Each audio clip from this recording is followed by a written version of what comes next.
आघात, लेखिका प्रिया उंबरकर, वाचक स्वर सिद्धी गायकर.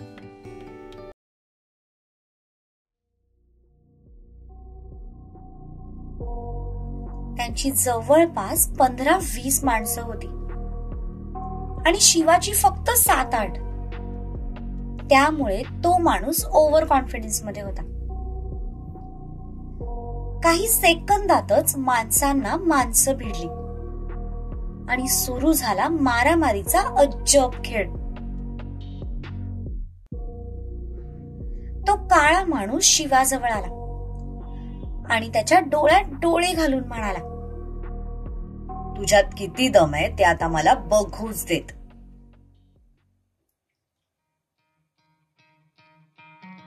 ठीक आहे, बघ मग. असं म्हणत शिवाने एक एक करत त्याच्या शर्टची बटन्स खोलायला सुरुवात केली.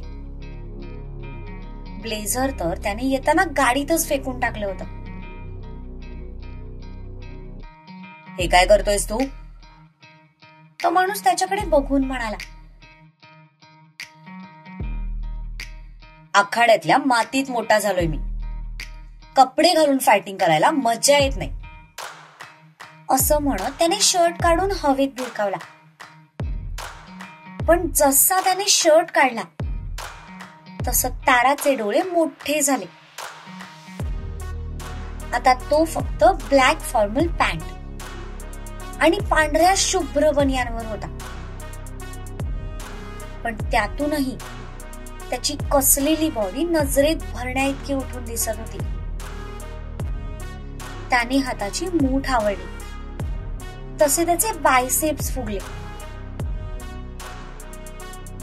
ताराला लगेच फ्लॅशबॅक मधला सीन आठवला.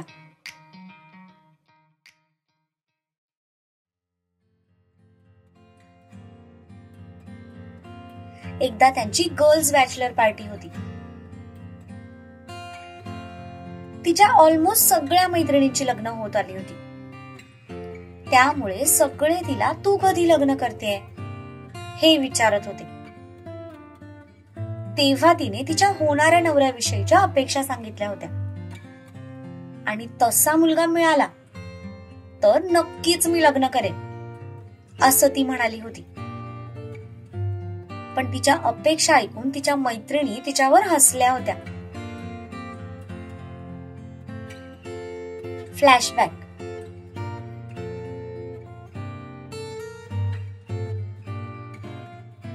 कसा मुलगा हवाय तुला? ताराच्या मैत्रिणीने विचारलं.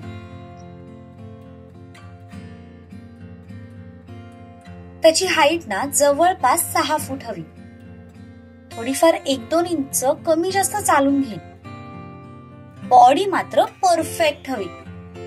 त्यात मी काहीच कॉम्प्रोमाइज करणार नाही. ऍब्स नसले तरी चालतील पण तो वेल मेंटेन्ड हवा. जेव्हा तो हाताची मूठ आवळेल ना तेव्हा त्याचे बायसेप्स फुगायला हवे. हातांच्या नसा ताठ व्हायला हव्यात. जेव्हा तो रागात कोणाकडे तरी बघेल तेव्हा समोरचा चळ कापायला हवा.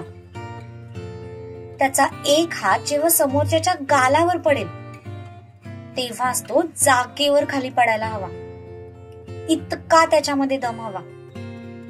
आणि सगळ्यात महत्वाचं त्याच्यामध्ये ना स्वॅग हवा. अशी स्टाईल हवी की जी सगळ्यांपेक्षा युनिक असेल. तारा तिचे एक्सपेक्टेशन्स डिटेल मध्ये सांगत म्हणाली, हो मॅडम, हे सगळं ना फक्त मूवीज मध्ये दाखवतात.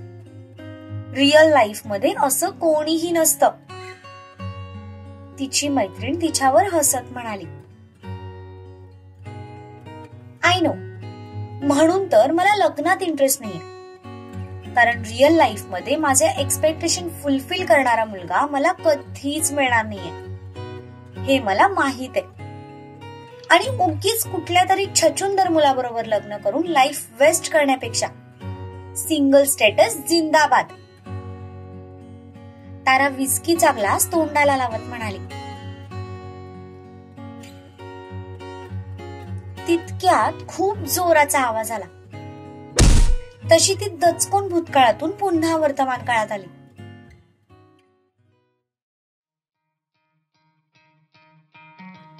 तिने समोर पाहिलं तर एक माणूस खाली लोळत पडला होता. सगळीकडे मारामारीचा सीन सुरू होता. त्यामुळे ती सुन्न झाली होती.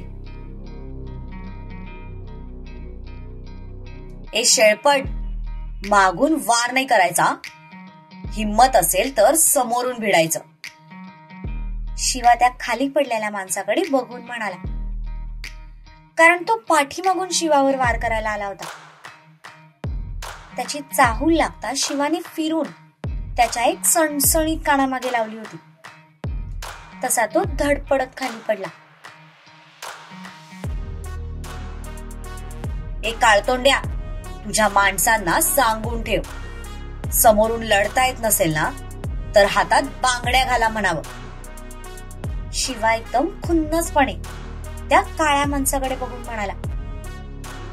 तसा तो चवताळला आणि शिवाच्या अंगावर धावून गेला. तो आपल्या अंगावर धावून येतोय हे बघता शिवा पाठीमागे पळाला. शिवा पुढे पळत होता आणि तो माणूस त्याच्या पाठीमागे पळत होता. मध्येच भिंतीजवळ जाऊन शिवाने खाली बसत एक स्प्लिट मारली. तो अचानक खाली बसल्यामुळे त्याच्या अंगावर धावून जाणारा तो काळा माणूस समोरच्या भिंतीवर जाऊन आदळला आणि तो त्यातून सावरतच होता. तितक्यात शिवाने खालून एक जोरदार मुक्का त्याच्या पोटात घातला. तसा तो पोटाला पकडून कळवळत 2 पाऊल मागे सरकला. त्याची स्टाईल बघून ताराचे डोळे मात्र उघडेच्या उघडे राहिले. हाय, क्या स्वॅग है बंदे का. तिच्या नकळतही तिचं मन म्हणाल, शिट मॅन, फॉर्मल वर स्प्लिट मारणं किती अवघड आहे. तो त्याचे स्प्लिट केलेले पाय पुन्हा जवळ घेत म्हणाला, ए तुझ्याकडे बॉक्सर आहे का. शिवा उठून त्याचे हात झटकत म्हणाला, अरे हा पोरगा पागल आहे का. तारा त्याच्याकडे बघत पुटपुटली, अबे ओय, ही काय तुला तुझी सासरवाडी वाटली का.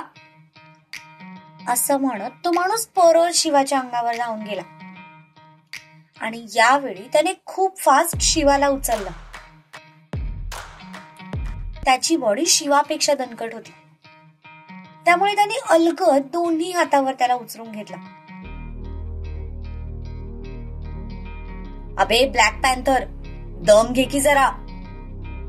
असं म्हणत शिवाने खाली वाकून त्याच्या गळ्यावर आणि छातीवर गुदगुल्या करायला सुरुवात केली. तसा तो माणूस हसायला लागला. त्यातच त्याचा तोल गेला आणि तो शिवाला घेऊनच खाली पडला. आता तो खाली झोपलेला होता आणि शिवा त्याच्या छातीवर बसलेला होता. लकड़ी की काठी काठी पे घोडा असं म्हणत शिवाने एक जोरदार पंच त्याच्या तोंडावर मारला. तसं त्याच्या ओठातून रक्त येऊ लागलं.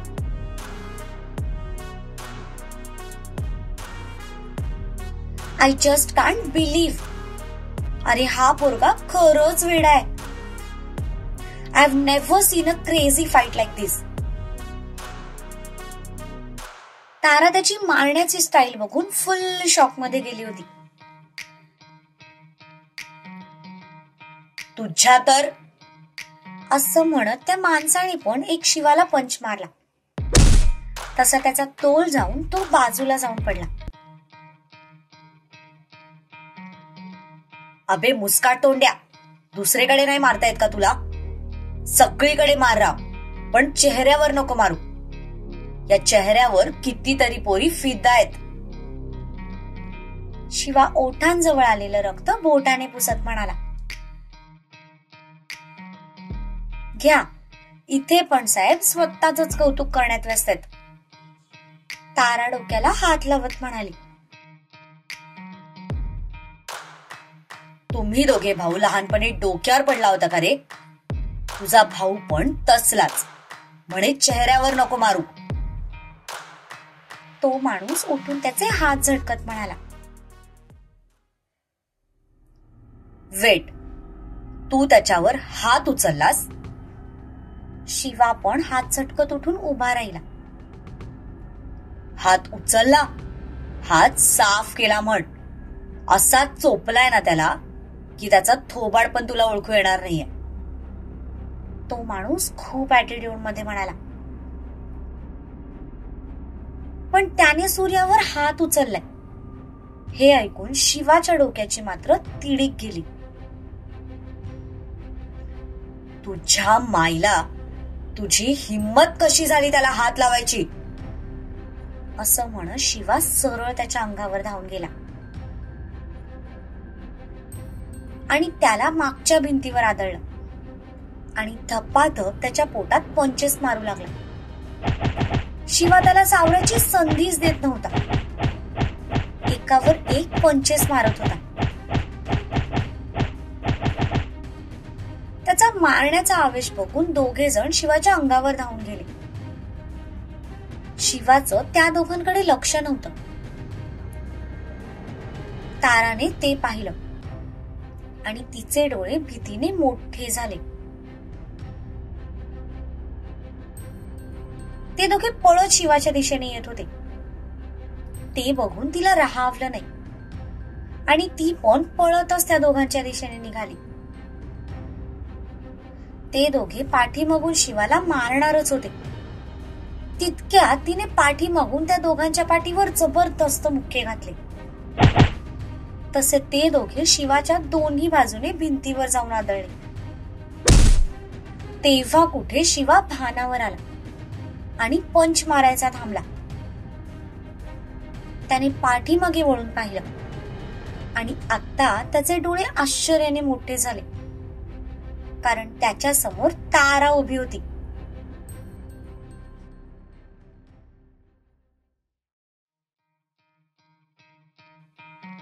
तो तिला काही बोलणार तितक्यात तिने जवळ येऊन त्याला मिठी मारली.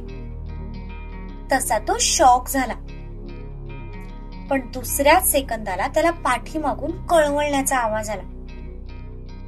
तेव्हा त्याच्या लक्षात आलं की तिने मिठी मारून पाठून वार करणाऱ्या त्या काळ्या माणसाच्या तोंडावर मुक्का मारलाय. ती त्याला मारून शिवापासून बाजूला झाली.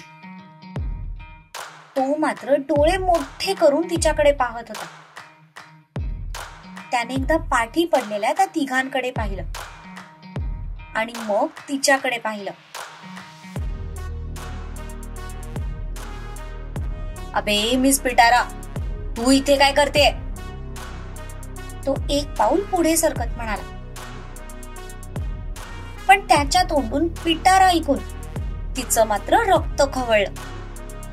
तसं तिने हाताची मूठ आवळली आणि पुढे होऊन एक जोरदार पंच त्याच्या पोटात घातला.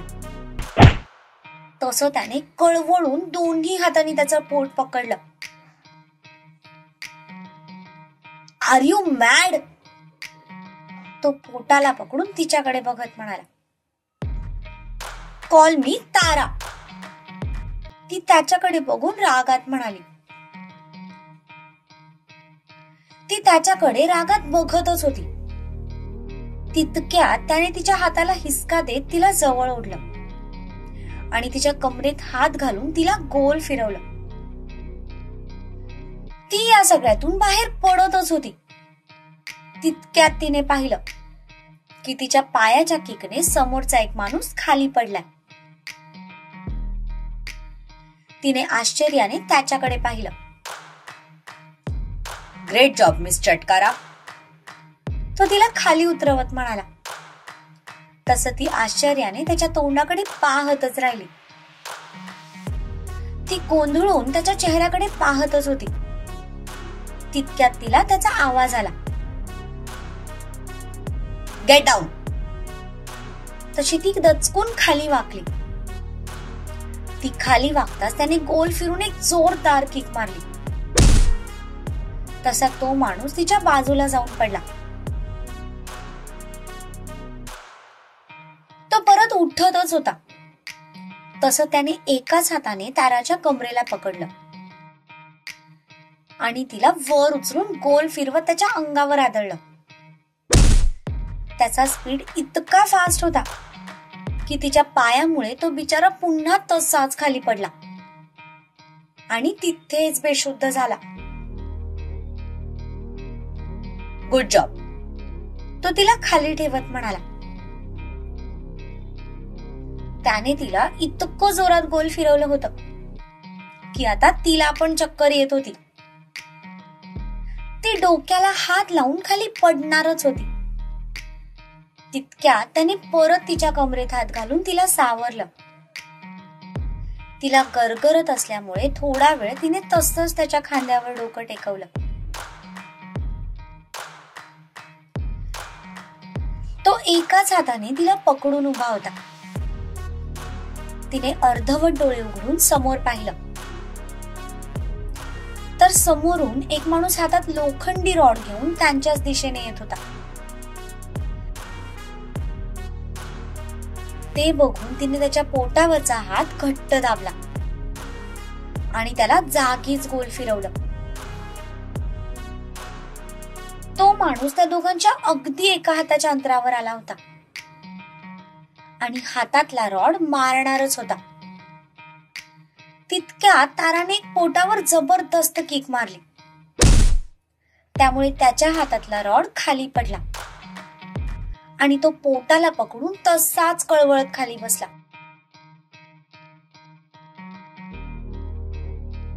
शिवाने त्या खाली पडलेल्या माणसाकडे पाहिलं आणि तो गालात हसला.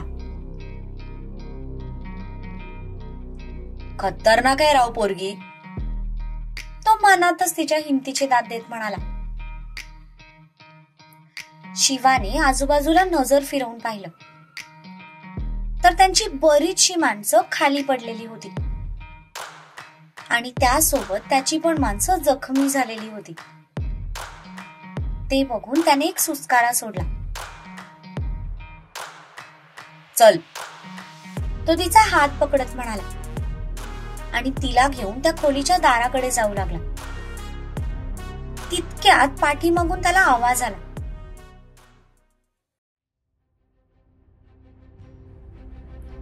अरे कुठे चाललायस? खेळ तर आत्ता सुरू झालाय, तो माणूस म्हणाला. तो आवाज ऐकून त्याची चालणारी पावलं जागेवर थांबली आणि दोघांनी सोबतच पाठीमागे वळून पाहिलं तर समोर तो काळा माणूस खुनशी नजरेने त्यांच्याकडे बघत होता. त्याच्या हातात आता एक लोखंडी साखळी होती. क्या बात है, जैसा मजनू वैसी लैला. हा, जोडी भारी आहे तुमची, तो त्या दोघांकडे बघून म्हणाला. तसं त्यांनी एकमेकांकडे पाहिलं. त्यांचे हात अजूनही एकमेकांच्या हातात होते. काहीही म्हण, पोरीमध्ये खूप गरमी आहे. इतक्या वेळचा बघतोय मी. तापलेला तवा आहे नुसता. चव घ्यायला जाम मजा येईल.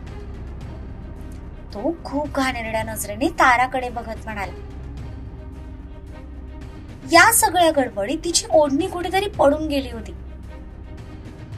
आणि त्याची घाणेरडी नजर आता तिच्यावर विसावली होती.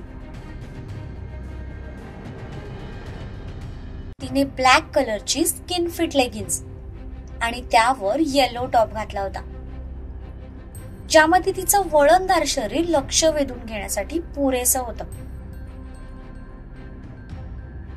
त्याचं बोलणं ऐकून आणि त्याची तिच्यावर रोखलेली ती घाणेरडी नजर बघून शिवाचं डोकं सटकलं. तसं त्याने तिचा हात सोडला आणि एकाच हाताने तिला स्वतः मागे लपवलं. हे चांगलं नाही गड्या, एकटाच मजा मारणार आहेस होय? जरा आम्हाला पण चव घेऊ दे की. तो माणूस शिवाकडे बघून हसत म्हणाला.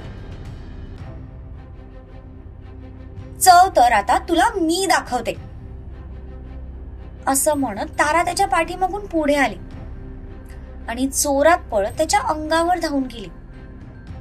पण तितक्यात शिवाने पाठीमागून तिच्या हाताला पकडलं आणि तिला मागे खेचलं.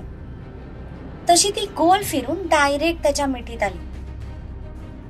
त्याने तिला एकाच हाताने छातीशी घट्ट आवळलं आणि दुसऱ्या हाताने गोल फिरून त्या माणसाच्या तोंडावर एक जबरदस्त मुक्का मारला. त्याचा हात इतका डेंजर बसला की त्याच्या तोंडातून डायरेक्ट रक्ताची गुळणीच बाहेर पडली आणि तो बेशुद्ध होऊन तसाच खाली पडला.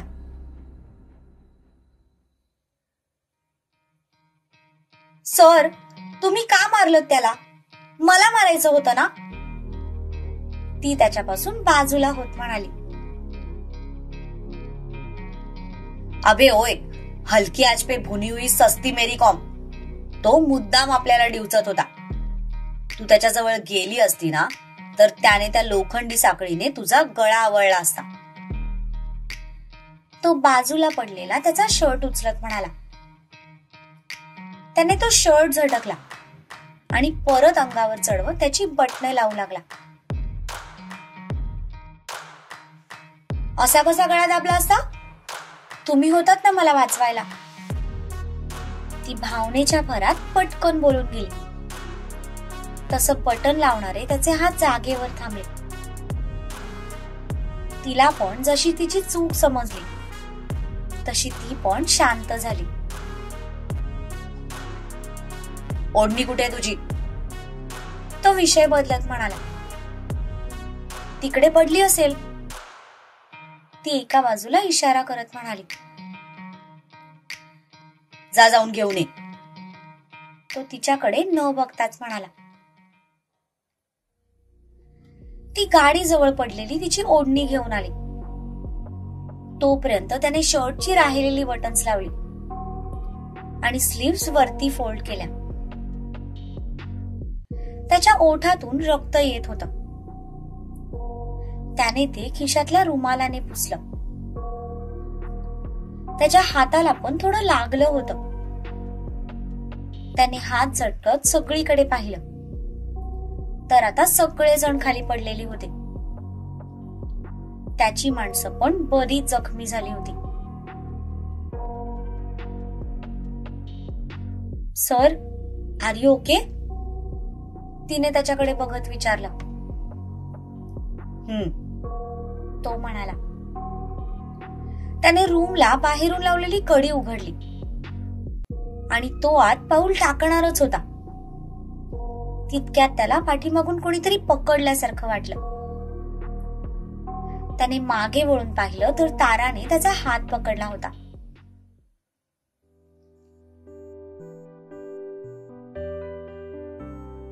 त्याने एकदा हाताकडे पाहिलं आणि मग तिच्याकडे पाहिलं. तिने त्याच्या हाताला पकडून त्याला हळूच मागे खेचलं आणि एक पाऊल पुढे होऊन त्याच्या जवळ आली. तो प्रश्नार्थक नजरेने तिच्याकडे बघत होता. इथे पण लागले तुम्हाला? ती ओढणीने त्याच्या कपाळावर असलेलं रक्त पुसत म्हणाली. पण तो मात्र तिच्या या कृतीने शॉक झाला. एकतर ती त्याच्या इतक्या जवळ उभी होती की तिचे श्वास त्याला त्याच्या गळ्यावर जाणवत होते. मी ठीक आहे. तो भानावर येत तिच्यापासून बाजूला झाला आणि तसाच मागे फिरून आतमध्ये शिरला. पण तो आत जाताच ताराला तिची चूक समजली. तशी ती मनातच स्वतःला शिव्या घालू लागली. तारा, व्हॉट्स रॉंग विथ यू? तुला का त्याची इतकी काळजी वाटते? लागले तर लागू दे ना, ती स्वतःशीच म्हणाली. पण तिच्याही नकळत तिचं मन त्याची काळजी करू लागलं होतं.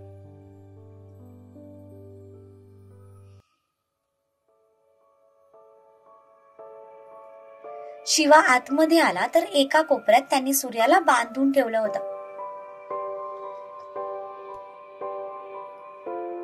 शिवाला बघताच त्याच्या चेहऱ्यावर चमक आली. शिवा पळत त्याच्या जवळ गेला आणि पहिला त्याच्या तोंडावर बांधलेला रुमाल काढला. तसा सूर्य जोर जोरात श्वास घेऊ लागला.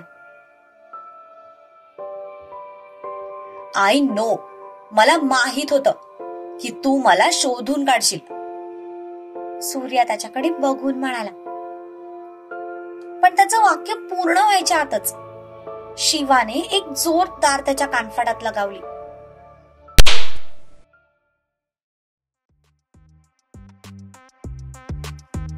आऊच! सूर्या वेदनेने कळवळला. यार शिवादा, आधीच त्या गेंड्याने मला खूप मारलंय आणि आता तू पण हात साफ करून घेतोयस. सूर्या बारीक तोंड करत म्हणाला. कुत्र्या, तू जर शुद्धीत होतास तर ब्रेसलेटचं बटन दाबायला काय झालं होतं? शिवा त्याचे हात आणि पाय सोडवत म्हणाला. पण हात सोडताना त्याने पाहिलं की त्याच्या हातात ब्रेसलेटच नाहीये. आधी विचारून मग मारायचं होतं ना. मी शुद्धीत यायच्या आधीच त्यांनी माझ्या सगळ्या वस्तू काढून घेतल्या होत्या. सूर्या म्हणाला.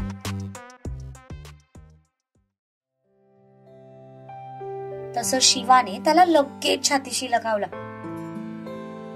सूर्याने पण त्याला मिठी मारली. किती घाबरलो होतो मी माहितीये, किती घाबरलो होतो मी माहितीये. शिवा त्याला घट्ट आवळत म्हणाला. माझ्या हातात पण ब्रेसलेट नाहीये हे बघून मी पण घाबरलो होतो. पण मला माहित होतं तू आणि भाई मला नक्की शोधणार. तसं मी त्या गेंड्याला पण बोलून दाखवलं. आपली टॅग लाईन पण ऐकवली. म्हणून साल्याने रागात येऊन मला इतकं मारलं. भेकड कुठला. सूर्या म्हणाला. तसं शिवा त्याच्यापासून बाजूला झाला.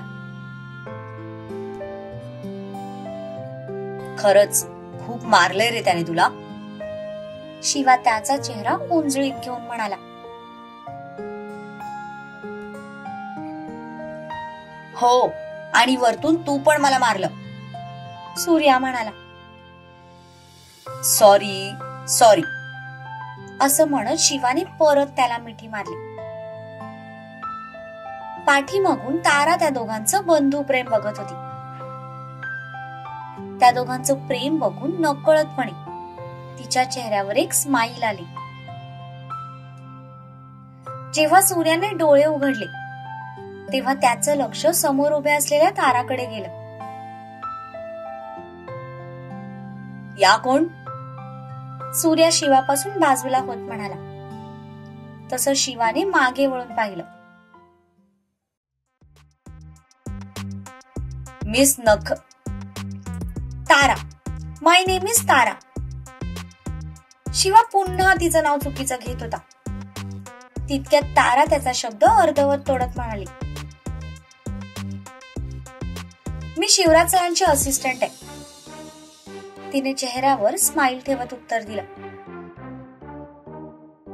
अच्छा, नाईस टू सी यू. हा. सूर्या तिच्याकडे बघून म्हणाला.